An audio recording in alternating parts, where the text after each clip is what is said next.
ఎంతో healthy and tasty అయిన brown rice with boiled egg curry, masala curry ఎలా prepare చేసుకోవాలో సింపుల్ వేలో బిగినర్స్ కూడా ఎంతో టేస్టీగా ఈ రెసిపీ అనేది చేసేసుకోవచ్చు. ముందుగా కడాయి తీసుకొని అందులో ఆయిల్ వేసుకొని, ఆయిల్ వేడైన తర్వాత ఒక హాఫ్ ఎండు కొబ్బరిని పీసెస్గా కట్ చేసుకొని ఇలా ఆయిల్లో వేయించుకోవాలి. ఒకవేళ ఎండు కొబ్బరి అవైలబుల్గా లేకపోతే ఎండు కొబ్బరి పౌడర్ అయినా కానీ ఒక 2 స్పూన్స్ గ్రైండ్ చేసుకునే ముందు యాడ్ చేసుకున్నా కానీ బాగుంటుంది.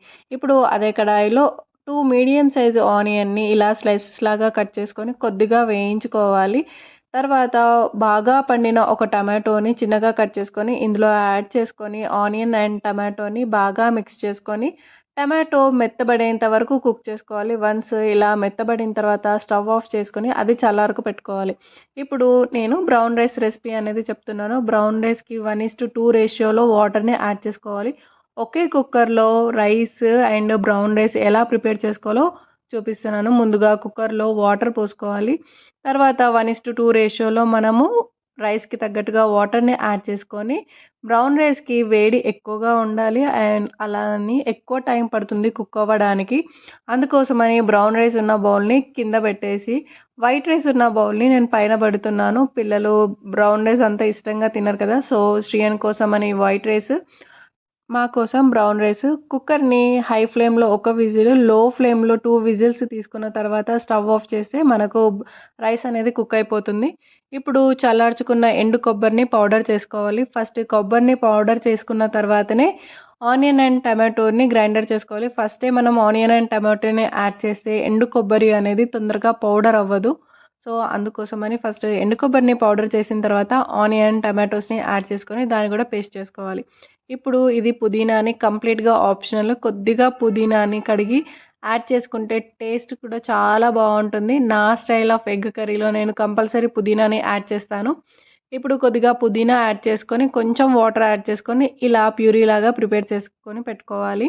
ఇప్పుడు మనం ముందుగానే బాయిల్ చేసి పెట్టుకున్న ఎగ్స్ని కొద్దిగా ఆయిల్లో వేయించుకోవాలి.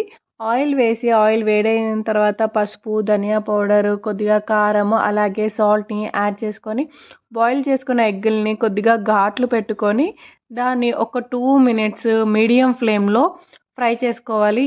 ఈ ఎగ్స్ని ఇలా ఫ్రై చేసుకోవడం అనేది కంప్లీట్గా ఆప్షనల్. మీరు డైరెక్ట్గా కర్రీలో కూడా వేసేసుకోవచ్చు. ఇలా వేస్తే కొద్దిగా టేస్ట్ అనేది పైన క్రిస్పీగా చాలా బాగుంటుంది ఎగ్ కర్రీ అనేది.